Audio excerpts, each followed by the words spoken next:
Moi, mä oon Hautaloma Jonna, lastentarhanopettaja. Mä teen työtä rakkaudesta lapsiin ja mä luulin, että Suomea ruvetaan rakentamaan myöskin rakkaudesta lapsiin.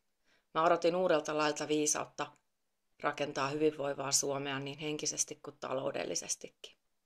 Ja mä luulin, että mä saan jatkaa tätä työtä lannoittaen lempeydellä niitä lapsia. Mutta nyt hallitus on antamassa mulle Roundupia. Niin ei voi jatkaa. Isot ryhmäkoot on myrkkyä lapsille. Se luo pelkoa ja turvattomuutta.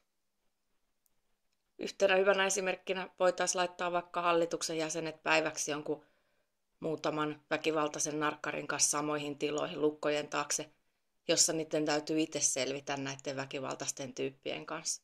Ihan samanlaisia tunteita tulee varmasti niille pienille pulleasormisille lapsille, joita aikuiset ei kerkeä auttaa, kun lapsia on liian paljon.